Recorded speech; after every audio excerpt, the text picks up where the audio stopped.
बिस्मिल्लाहिर्रहमानिर्रहीम। स्टार्ट करने जा रहे हैं हम आज का new topic, that one is electric intensity between two oppositely charge plates. ये हमारे पास दो प्लेट हैं, एक पर पॉजिटिव चार्ज है जबकि दूसरी पर नेगेटिव चार्ज है। और ये जो चार्ज है ये इनर सरफेस पर है, तो ये इस प्लेट की भी इनर सरफेस पर है और इस प्लेट की भी इनर सरफेस पर है। तो इसको हम ज़रा देख लेते हैं किस तरह से इनर सरफेस पर है। अगर आप इस डायग्राम के अंदर देख सकें, ये एक आपके पास प्लेट है, डेफिनेटली इसकी 4 साइड्स होंगी, तो ये चार्ज जो है ये यहाँ पर होगा। ठीक है, ये जो राइट वाली साइड है, सॉरी रेड कलर जहाँ पर दिया गया है, तो चार्ज यहाँ पर मौजूद है। इसी तरह इधर जो ग्रीन साइड है, इनर सरफेस जो इसकी बन रही है, वहाँ पर नेगेटिव चार्ज मौजूद है। और जो इलेक्ट्रिक फील्ड लाइंस हैं वो स्टार्ट हो रही हैं पॉजिटिव से और एंड हो रही हैं कहाँ पर? नेगेटिव पर। मज़ीद हम क्या करेंगे कि हम यहाँ पर एक गॉसियन सरफेस कंसीडर करेंगे और फिर हम इलेक्ट्रिक फ्लक्स फाइंड करेंगे और एट द एंड हम क्या करेंगे? इलेक्ट्रिक फील्ड इंटेंसिटी फाइंड करेंगे। इसके बाद हम क्या करते हैं जी, ये हम इसी डायग्राम को ज़रा से इस तरह से ड्रॉ कर लेते हैं और यहाँ पर हम एक हॉलो बॉक्स लेते हैं जो कि यहाँ पर गॉसियन सरफेस का काम करेगा। यानी कि हम कह सकते हैं यहाँ पर हमने एक गॉसियन सरफेस ली जो कि हॉलो बॉक्स की फॉर्म में है। अब ये भी यहाँ पर हम इसको 3D शो करवाना हमारे लिए थोड़ा डिफिकल्ट है, तो इस पिक को हम यहाँ पर देखते हैं। ये देखें, ये हॉलो बॉक्स है जो कि हमने यहाँ पर इंट्रोड्यूस करवा दिया है, जो कि एज ए गॉसियन सरफेस काम कर रही है। अब अगर इस हॉलो बॉक्स को देखें बेटा, तो इसकी साइड्स भी हैं। एक साइड ये वाली हो जाएगी, ये वाली साइड, एक साइड इस साइड पे होगी, इसी तरह एक ये अपर साइड है, एक ये लोअर साइड, एक इसका बेटा बैक होगा और एक इसका फ्रंट होगा। इस तरह से हमारे पास 6 साइड्स बनती हैं इसकी। ठीक है, तो हम क्या करेंगे, देखेंगे कि किस साइड से हमारे पास क्या फ्लक्स आता है। तो ये बॉक्स यहां पर मौजूद है।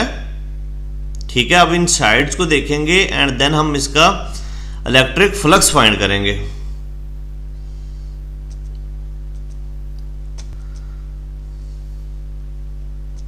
सबसे पहले हमें पता है कि ये सिग्मा क्या है, ये surface charge, uniform surface charge density होती है और ये किसके बराबर होता है? क्यू और ए। यहाँ से हम इक्वेशन निकाल सकते हैं क्यू की, और ये बराबर आ जाती है Q is equal to sigma ए।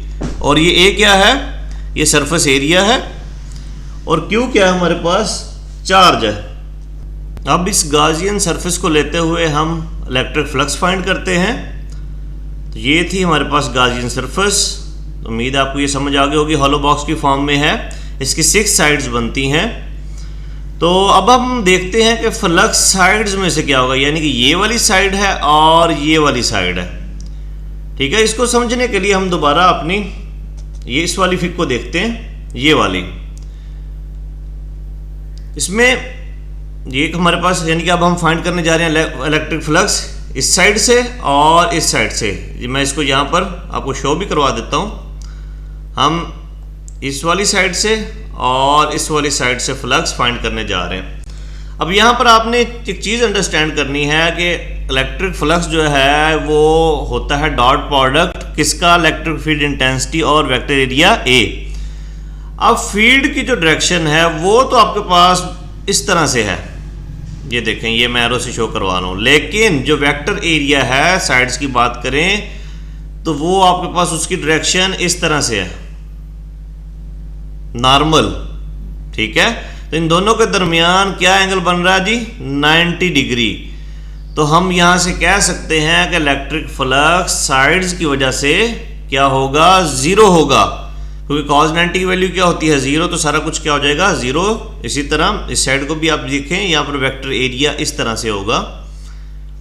तो यहाँ पर भी जो एंगल बनेगा वो क्या होगा? 90 डिग्री, और cos 90 0 होता है। और हमें पता है कि इलेक्ट्रिक फ्लक्स क्या है, डॉट प्रोडक्ट किसका, इलेक्ट्रिक फील्ड इंटेंसिटी और वेक्टर एरिया ए के दरमियान। तो ये आपके पास ए है और ये क्या है आपके पास, ये इलेक्ट्रिक फील्ड लाइंस हैं, ये इलेक्ट्रिक फील्ड की डायरेक्शन है। तो यहां पर हम कह सकते हैं कि साइड्स की वजह से जो इलेक्ट्रिक फ्लक्स होगा वो तो बेटा जीरो होगा। अब हम बात करते हैं इसकी अपर साइड की वजह से, ये वाली साइड। अब अगर देखें ये जो अपर साइड है इसकी, ये वाली, ये अपर साइड ये वाली, अब इसकी वजह से हम बताते हैं कि इलेक्ट्रिक फ्लक्स क्या होगा। अब यहां पर अपर साइड में कोई भी फील्ड लाइंस नहीं है, there is no field inside the metal plate, यहां पर कोई भी फील्ड लाइन नहीं है। तो यहां पर भी आपका इलेक्ट्रिक फ्लक्स क्या होगा, जीरो होगा। और मजीद हम इसकी फ्रंट साइड और बैक साइड, अब इसका जिक्र नहीं है आपके इस क्वेश्चन के अंदर, लेकिन इसका जिक्र भी होना चाहिए था। इसकी फ्रंट साइड भी बनेगी और बैक साइड भी। अब फ्रंट साइड और बैक साइड की वजह से जब आप इलेक्ट्रिक फ्लक्स लेंगे वो भी क्या आएगा, जीरो आएगा।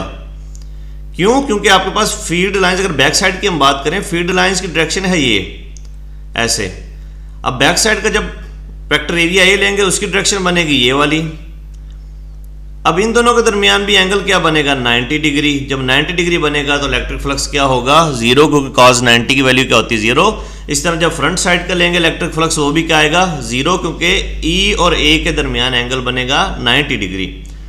अब एट द एंड हमारे पास जो फ्लक्स बचेगा वो होगा इस लोअर सरफेस की वजह से, ये वाली जो लोअर सरफेस है, जो मैं आपको दोबारा यहाँ पर ड्रॉ कर देता हूँ, ये वाली लोअर सरफेस, ठीक है। अब यहां पर ई की डायरेक्शन भी ये है आपके पास डाउनवर्ड, और जो वेक्टर एरिया ए है उसकी डायरेक्शन भी आपके पास क्या है, डाउनवर्ड। तो दोनों के दरमियान एंगल क्या बनेगा, 0 डिग्री।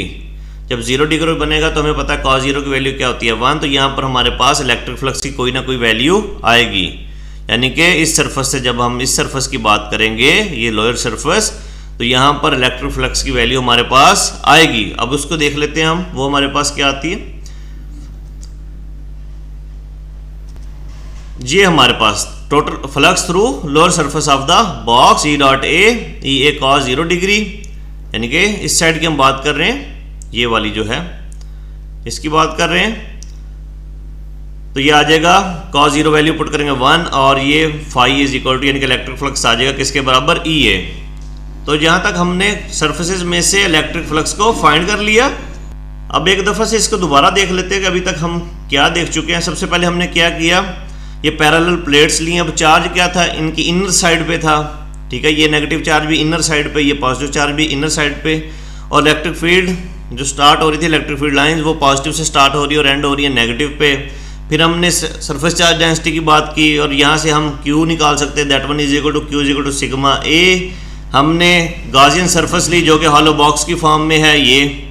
उसके बाद हमने फ्लक्स फाइंड किया, flux through sides of the box, यानी कि ये वाली साइड और ये वाली साइड, वो आपके पास क्या आया, 0 लिखा भी हो। Flux through side is 0 as field lines are parallel to the sides of the box. आप इसके अंदर मजीद एडिशन कर सकते हैं कि यहाँ पर ए और ई के दरमियान जो एंगल बन रहा है वो 90 डिग्री है, तो इस वजह से ये 0 हो जाएगा इलेक्ट्रिक फ्लक्स। इस तरह हमने फ्लक्स थ्रू अपर सरफेस की बात की, यानी कि ये वाली साइड। अब यहाँ पर भी क्या है, यहाँ पर कोई फील्ड नहीं है अपर सरफेस में, तो इस वजह से यहाँ पर हमारे पास फ्लक्स क्या हो जाएगा, 0 हो जाएगा। इसके फ्रंट और बैक की बात कर सकते हैं, वहाँ पर भी फ्लक्स क्या होगा, 0। क्यों कि 90 एंगल बन रहा है किसके दरमियान, ई और ए के दरमियान। और जब हम बात करेंगे इसकी लोअर सरफेस की, तो यहाँ पर ई और ए की डायरेक्शन सेम है, तो इस वजह से हम फ्लक्स यहाँ पर फाइंड कर सकते हैं, जिसकी वैल्यू आ गई हमारे पास phi is equal to E ए। अब हम टोटल फ्लक्स फाइंड कर सकते हैं, तो बाकी सब सर्फेसिस में से फ्लक्स क्या आ रहा है, 0, चाहे वो साइड्स की बात हो, चाहे अपर सरफेस की हो, चाहे फ्रंट सरफेस की हो, चाहे बैक सरफेस की, उनकी वजह से फ्लक्स क्या आ रहा है, 0। यहाँ पर फ्लक्स जो बचता है सिर्फ वो लोअर सरफेस की वजह से है, ये वाली लोअर सरफेस की वजह से है। तो यहाँ पर हम लिख सकते हैं टोटल फ्लक्स हमारे पास क्या आ जाएगा, phi is equal to E A. And हमें पता है गॉसेस लॉ क्या है, Gauss's law phi is equal to 1 over epsilon naught multiplied by Q, यानी क्यू ओवर एप्सिलॉन नॉट भी इसको बोलते हैं। तो हम क्या करते हैं, जो वैल्यूज हमारे पास फ्लक्स की आई हैं, जिस तरह इस इक्वेशन नंबर 2 और 3 को देखें, हम दोनों को क्या कर लेते हैं, कंपेयर करवा लेते हैं। इनकी लेफ्ट हैंड साइड्स इक्वल हैं, तो हम इनकी राइट हैंड साइड्स को भी इक्वल लिख सकते हैं। तो ये कुछ इक्वेशन आपके पास इस तरह से हो जाएगी, E is equal to 1/ε0 into sigma A, और Q की वैल्यू क्योंकि हमने निकाली थी किसके बराबर आई, सिग्मा ए, हमने यहाँ पर Q की वैल्यू पुट कर दी है। अब यहाँ से जो चीज़ें कटती हैं हम उनको सिंपली काट भी सकते हैं।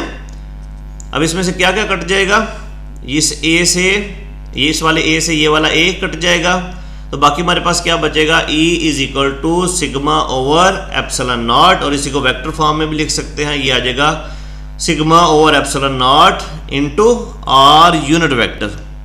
ठीक है, तो ये हमने रिलेशन निकाल लिया किसके लिए, इलेक्ट्रिक फील्ड इंटेंसिटी के लिए। तो उम्मीद है आपको आज का टॉपिक समझ आ गया होगा।